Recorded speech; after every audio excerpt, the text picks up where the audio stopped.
Shalom pemirsa Love Channel Medan, sangat senang kita jumpa lagi bersama kami Love Channel Medan untuk mempelajari firman Tuhan melalui pelajaran Sekolah Sabat. Tentu para lovers sudah bersama kita dan juga tamu istimewa kita. Tamu istimewa kita pada saat ini adalah seorang istri-istri hamba Tuhan, yaitu Ibu Pendeta Ita Agusta Sinaga, di mana mereka melayani di distrik Simalungun Selatan 1, Sumatera Utara. Tamu istimewa kita berikutnya adalah Ibu Pendeta Lasma Purba. Mereka melayani di kantor daerah Sumatera kawasan Utara. Baik, langsung saja kita menyapa lovers kita. Shalom Ibu Rina, apa kabar Ibu? Shalom Ibu Tina, Shalom lover, Shalom pemirsa Love Channel Medan, kabar baik. Senang rasanya kita bisa bertemu kembali. Mari melayani, semoga kita menjadi berkat bagi umat-umat Tuhan. Terima kasih Ibu Tina. Terima kasih Ibu Rina. Shalom Ibu Pendeta Ita Agusta Sinaga, apa kabar Ibu? Shalom pemirsa, Shalom lovers. Senang rasanya kita bertemu di acara pembahasan Sekolah Sabat di Love Channel Medan. Di mana tidak ada pergumulan, di sana tidak ada kekuatan. Tuhan memberkati. Terima kasih Ibu Pendeta. Shalom Ibu Pendeta Lasma Purba, apa kabar Ibu? Shalom Ibu Tina, shalom semua, shalom lover channel Medan. Jalan-jalan ke kota Medan, hati gelisah tak ada kawan. Jika kamu merasa diberkati oleh Tuhan, jangan lupa singgah di link Love Channel Medan. Amin, terima kasih Ibu ya. Shalom Ibu Erita, apa kabar Ibu? Salam lover, salam pemirsa Love Channel Medan yang berbahagia. Senang rasanya bertemu kembali, berkunjung ke Danau Galilea, menikmati pemandangan indah. Umat yang menang adalah umat yang setia. Kristus adalah fondasi yang kokoh. Mari kita siapkan waktu yang indah ini, pemirsa Love Channel Medan yang berbahagia. Mari belajar, mari berbagi. Tuhan memberkati. Terima kasih Ibu Tina. Terima kasih Ibu Erita. Bersama saya pemirsa Tina Tampu Bolon. Salam sehat, damai sejahtera.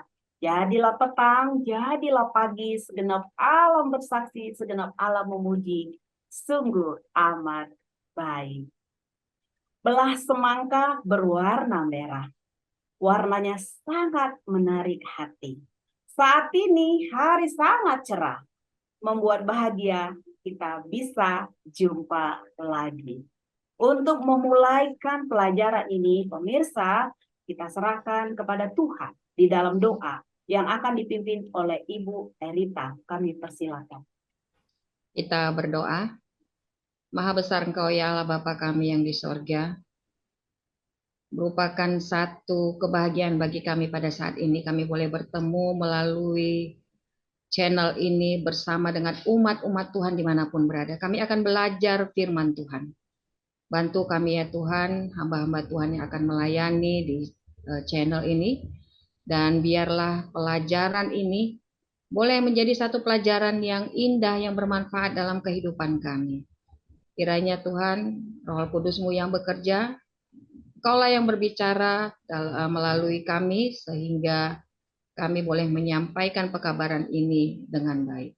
Terima kasih ya Tuhan, kami berdoa melalui anak Yesus Kristus yang menjadi Tuhan dan Juru Selamat kami. Amin. Amin. Pemirsa yang diberkati, kita sampai pada pelajaran ke-9 dengan judul Kota yang disebut kekacauan. Sangat menarik bukan? Pemirsa, saya juga sangat tertarik dengan pelajaran ini. Langsung saja kita serahkan untuk pelajaran pada hari Sabat kepada Ibu Rina. Kami persilakan. Terima kasih Ibu Tina, pemirsa Love Channel Medan. Kita sampai pada pelajaran ke-9 dengan judul Kota yang disebut kekacauan. Ayat intinya dari Wahyu 17 ayat 4. Mereka akan berperang melawan anak domba, tetapi anak domba akan mengalahkan mereka, karena ia adalah Tuhan atas segala Tuhan dan Raja atas segala Raja. Mereka bersama-sama dengan dia akan menang, yaitu mereka yang terpanggil, yang dipilih, dan yang setia. Tema pertentangan besar yang dirangkum dalam Wahyu dengan simbol dua wanita. Yang pertama, wanita yang berselubung dengan matahari. Kita boleh baca dalam Wahyu 12. Yang kedua, wanita berpakaian merah ungu dalam Wahyu 17. Sesuai dengan judul pelajaran sekolah sahabat kita, kota yang disebut kekacauan. Mengapa ada kekacauan? Di dalam kitab Kejadian, Nimrod dengan pemikirannya ingin membangun Babel. Namun Allah mengacaukannya dengan merubah bahasa masing-masing. Bahasa yang berbeda-beda dicampur sehingga terjadilah kekacauan. Kekacauan di sini boleh disamakan dengan Babel. Mengapa demikian? Karena bercampur antara kebenaran dan kejahatan, dan antara kekristenan dan kekafiran, dan antara Kristus dan antikristus. Namun di ayat ini dikatakan anak domba itu menjadi pemenang, mengalahkan wanita pelacur atau binatang berkepala 7, bertanduk 10, di mana pekerjaan si iblis hanyalah membuat supaya manusia itu jauh dari Tuhan, sehingga mengambil banyak rupa-rupa yang menyesatkan banyak orang. Tetapi simbol mencolok dari wanita berselubung matahari dan kemuliaan Kristus yang memesona ditemukan dalam Wahyu 12. Dia setia kepada kekasih yang sejati, yaitu Yesus. Dia tidak dikotori dengan kerusakan doktrin-doktrin palsu. Di seluruh kitab suci, seorang wanita murni melambangkan mempelai wanita, yaitu Yesus atau gereja yang benar. Jadi marilah kita keluar dari kekacauan atau Babel, tapi biarlah kita menjadi putri Sion yang menggambarkan umat Allah yang setia. Dalam pekan ini kita akan mempelajari kedua mempelai wanita dalam Wahyu dan menyelidikinya, yaitu konflik antara kebenaran dan kesalahan. Terima kasih Ibu Tina. Baik, terima kasih Ibu Rina. Penjelasannya dalam pendahuluan ini cukup tegas ya, pemirsa, sehingga untuk ke depan ini kita boleh dapat memahaminya. Baik, kita lanjutkan akan pelajaran ini. Untuk pelajaran hari Minggu kami serahkan kepada Ibu Erita. Silakan Ibu. Baik, terima kasih Ibu Tina. Tadi sudah jelas ya bagaimana kota yang disebut kekacauan. Jadi di pelajaran hari Minggu ini judulnya itu dua sistem mencolok. Ini adalah lanjutan dari pada apa yang disampaikan oleh Ibu Rina tadi. Pada pelajaran ini kita akan membahas karakteristik ya, sifat dari dua hal yang disebutkan oleh Ibu Rina tadi. Dua hal itu yaitu karakteristik tentang gereja Tuhan versus Babel ya, vs Babel. Jadi seperti Tuhan yang sejak zaman dulu memiliki umat yang memiliki karakteristik yang menuruti perintah Allah ya. Kita bisa baca tadi sudah disampaikan Wahyu 12 ayat 7 ya. Di situ disampaikan bagaimana karakter yang menuruti perintah Allah itu dipanggil, dipilih dan setia. Nah, kalau kita kaitkan pada Wahyu 17 ayat 14, demikian juga dengan gereja iblis. Nah, di sini tercatat tentang gereja iblis atau Babel. Mereka memiliki karakter yang tidak berbeda antara Babel perjanjian lama dengan Babel modern atau akhir zaman ini. Yaitu mereka memiliki sifat tidak setia karena mereka meninggalkan kekasih sejatinya yaitu Yesus Kristus. Dan mereka melakukan percabulan dengan raja-raja di bumi. Tadi sudah cukup jelas disampaikan ya. Kemudian mereka menyesatkan atau memabukkan. Karena memang Babel ini mengajarkan ajaran sesat, doktrin sesat, dan praktik yang sesat yang disimbolkan dalam bentuk anggur percabulan. Inilah dia sistem atau karakter dari masing-masing gereja yang saya sampaikan tadi di awal ya, yaitu antara gereja Tuhan yang benar dan gereja yang murtad. Dan inilah yang membuat perbedaan sampai kepada akhir zaman sehingga kita pada akhirnya kita sebagai manusia dapat melihat dengan jelas mana yang benar dan mana yang sesat. Dan kita pada akhirnya tidak akan tertipu. Jadi marilah kita menjadi umat yang setia. Ini yang boleh saya sampaikan Ibu Tina, terima kasih. Terima kasih Ibu Erita, ternyata adalah meningkatkan penjelasan yang sudah disampaikan sebelumnya. Terima kasih, kita terberkati. Baik pemirsa, kita langsung aja akan mengikuti pelajaran berikutnya Senin dan Selasa oleh Ibu Pendeta Ita. Kami persilakan Ibu. Terima kasih Ibu Tina untuk kesempatan ini. Baiklah, untuk pelajaran hari Senin diberi judul Anggur Murka. Latar belakang serangan iblis kepada umat Tuhan di dalam Matius 24 ayat 14. Di sana dikatakan, dan Injil kerajaan ini akan diberitakan di seluruh dunia, menjadi kesaksian bagi semua bangsa, sesudah itu barulah tiba kesudahannya. Iblis sangat marah karena Injil akan diberitakan kepada setiap bangsa, suku, bahasa, dan kaum. Sehingga setan menggunakan segala usaha dan upaya termasuk menggunakan penipuan untuk memikat pikiran setiap penduduk di bumi. Salah satu usaha yang dibuat setan adalah menggunakan agen-agennya untuk bersatu, memusnahkan umat-umat Tuhan yang setia. Di dalam Wahyu 17 ayat 2, dengan dia raja-raja di bumi telah berbuat cabul dan penghuni-penghuni bumi telah mabuk oleh anggur percabulannya. Babel melakukan percabulan dengan raja-raja di bumi. Babel artinya adalah melambangkan gereja yang murtad. Raja-raja artinya adalah melambangkan kuasa pemerintahan atau kuasa politik. Bagaimana dengan zina? Zina adalah persatuan terlarang, di mana gereja yang sudah murtad bersatu dengan negara atau bersatu dengan kuasa politik.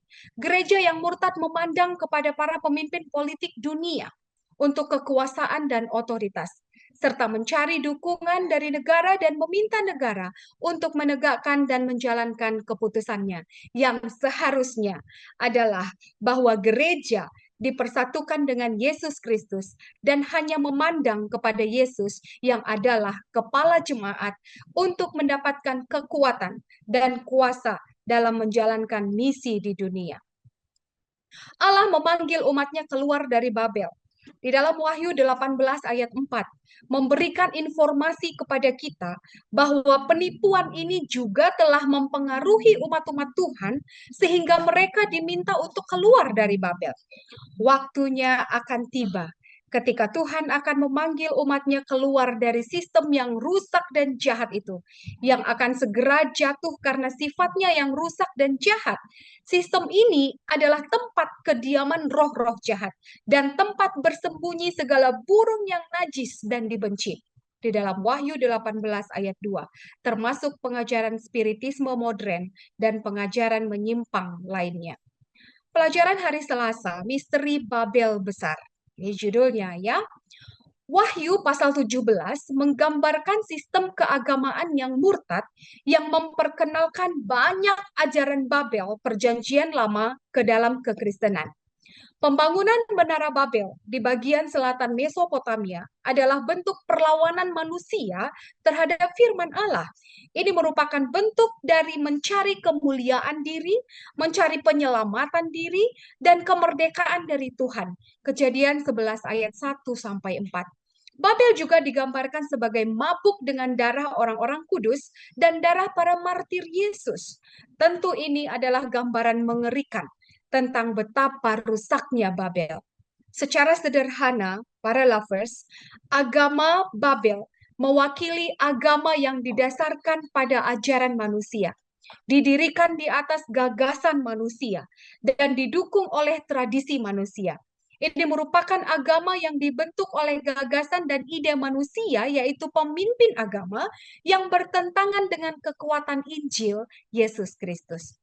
Kitab Wahyu menggambarkan dua sistem agama. Yang pertama, agama yang percaya sepenuhnya kepada Yesus Kristus dan ketergantungan kepada firman Tuhan, yaitu diselamatkan oleh anugerah dan penebusan Yesus. Lalu yang kedua, agama yang mengungkapkan kepercayaannya kepada otoritas manusia dan ketergantungan kepada guru agama manusia, yaitu diselamatkan oleh tradisi gereja. Terima kasih. Terima kasih Ibu Pendeta, penjelasannya cukup dalam ya pemirsa. Kiranya kita sudah bisa sedikit bertambah untuk mengambil kesimpulan apa Babel itu. Mari kita teruskan pemirsa dengan pelajaran hari Rabu dan Kamis. Kami serahkan kepada Ibu Pendeta Lasma Purba. Silakan Ibu. Terima kasih Ibu Tina. Pelajaran hari Rabu yang berjudul panggilan untuk komitmen. Pelajaran kita ini sangat luar biasa. Oleh karena itu Lover Channel Medan agar boleh bergabung dan memperhatikannya. Buku terakhir itu adalah kitab daripada kitab Wahyu. Kitab Wahyu itu di sana diterangkan tadi ini adalah kitab yang sangat penting. Kenapa? Karena di sana menceritakan bagaimana banyak lambang-lambang di sana yang perlu kita ketahui. Ada wanita yang berpakaian ungu, ada wanita, tetapi pada saat ini saya tidak mau menyampaikan lambang-lambang tersebut, tetapi judul utamanya adalah panggilan untuk komitmen. Ya, kita tahu Raja Nebukadnezar yang ada menjadi Raja Babel pada waktu itu. Nah, di sana dia menyampaikan kekuasaannya, ya, menyampaikan kepada rakyatnya bagaimana untuk menyembah daripada Babel-Babel yang ada di sana, patung-patung yang ada di sana, yang sebenarnya bertentangan dengan apa yang dikehendaki oleh Tuhan. Tetapi ada hamba Tuhan yang sama-sama kita ketahui, yang mempunyai komitmen yang sangat luar biasa. Ya, ada di sana Daniel bersama dengan kawan-kawannya, yang boleh kita menjadi motivasi bagi kita dan juga mengingatkan kita bagaimana mereka mempunyai komitmen yang sangat-sangat luar biasa untuk mempertahankan iman mereka, menyaksikan bahwa hanya Tuhan saja yang patut disembah, tidak ada Allah lain. Nah, bagaimana saat ini? Ini akan terjadi juga kejadian yang akan berulang untuk kita pada saat ini juga. Hal ini akan berlaku dan berulang kembali. Bagaimana komitmen daripada kita masing-masing, Lover Channel Medan, ya? Bagaimana situasi yang bagaimana pergumulan yang datang kepada kita lalu itu sudah menjadi menghilangkan atau meruntuhkan komitmen yang ada pada kita, sehingga ini akan mengurangi, akan menghilangkan, akan mengiyakan bagaimana kejadian pada saat kerajaan Babel, yaitu daripada Raja Nebukadnezar yang memimpin rakyatnya. Jadi memang pelajaran ini sangat luar biasa. Dan pada akhir zaman ini manusia akan dihadapkan kembali, ya. Saya sampaikan tadi akan dihadapkan kembali hal yang seperti ini. Kembali kepada masing-masing kita. Komitmen dituntut kepada kita, ya, yang takut akan Tuhan. Harus berkomitmen apapun yang terjadi, baik suka maupun duka. Komitmen kita tetap menyembah. Hanya satu yang disembah, yaitu Allah Tuhan yang menyembah, yang menciptakan langit beserta segala isinya. Lalu pelajaran kita, pelajaran yang berikutnya untuk hari Kamis, Babel, pusat penyembahan berhala. Jadi tadi udah disampaikan bahwa arti daripada Babel itu adalah kekacauan, lalu pusat kemurtatan, lalu benteng gambaran penindasan umat-umat Allah, ya. Jadi oleh karena itu dikatakan juga bagaimana dengan zaman akhir ini Babel itu adalah satu sistem penyembahan di mana Babel ini melambangkan kekuasaan, penipuan, akan banyak juga muncul nabi-nabi palsu, akan banyak juga muncul nubuatan-nubuatan yang tidak sesuai dengan Tuhan, akan banyak juga muncul nabi-nabi palsu dan juga hal-hal yang menakjubkan seolah-olah benar, padahal tidak. Oleh karena itu dikatakan kepada kita pemirsa Love Channel Medan, pilihan ada di tangan kita. Pilihan ada di tangan kita. Kejadian ini bersedia atau tidak bersedia, hal ini akan berlaku. Dan dikatakan bahwa kalau kita mau selamat, turuti perintah Allah. Kalau tidak mau selamat, tidak menuruti perintah Allah. Tentu kita mau selamat. Oleh karena itu kita dituntut untuk berkomitmen, untuk menyembah Allah yang hidup itu, Allah yang menciptakan langit beserta semua isinya, Allah yang terutama yang menebus kita dari dosa. Terima kasih, kembali ke Ibu Tina. Terima kasih Ibu Pendeta Lasma. Penjelasan yang tajam juga ya, dan sangat luas. Terima kasih. Saudaraku yang dikasihi Tuhan, apakah saudaraku tergugah dengan penjelasan-penjelasan lovers kita? Saya yakin ya saudaraku. Silakan bila mana saudaraku ada pertanyaan, silakan akan menyampaikan nanti di kolom chat. Nah, saat ini kita sampai kepada kesimpulan. Kesimpulan untuk pelajaran kota yang disebut kekacauan. Nah, saudaraku, dari pelajaran ini sepertinya kita tidak melihat kekacauan itu. Karena apa? Itu karena basisnya agama. Sementara agama itu artinya agama itu tidak kacau gitu ya. Tetapi telah kita lihat ternyata kacau. Ya. Jadi pemirsa, kejatuhan Babel digunakan. Ya, boleh ya diperhatikan untuk badan-badan agama yang pertama murni sekali, kemudian terjadi korup dan bejat. Hati-hati ya pemirsa. Pada akhirnya peristiwa 3 orang Ibrani tertulis dalam Daniel 3 ayat 5 adalah simbol model daripada yang akan terjadi di Babel spiritual pada hari-hari terakhir ini, di mana berfokus merubah waktu dan hukum. Ya, pemirsa, akan memaksakan penyembahan patung itu, pelanggaran hukum yang kedua. Namun, ya saudaraku yang dikasihi Tuhan, juga yang dasar adalah penyembahan hukum, pelanggaran hukum yang keempat, yaitu berpaling.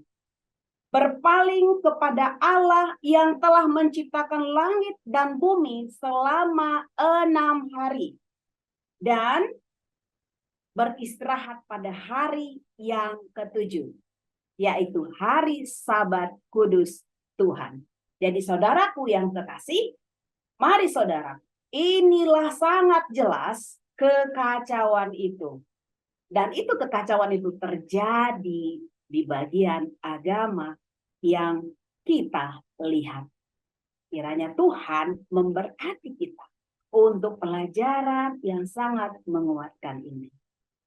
Ya, berakhir sudah kebersamaan kita, saudaraku yang terkasih.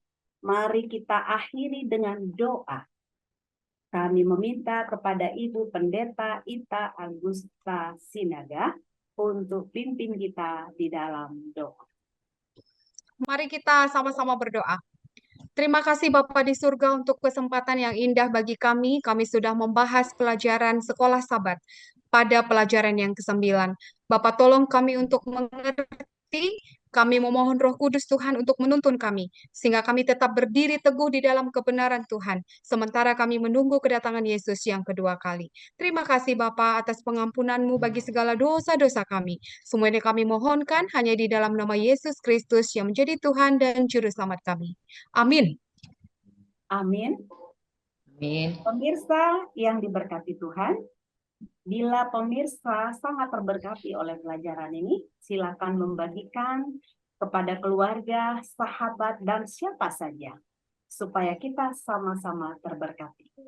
Baik, mohon undur dari kebersamaan kita, kiranya kita bisa berjumpa lagi untuk pelajaran berikutnya. Shalom. Shalom.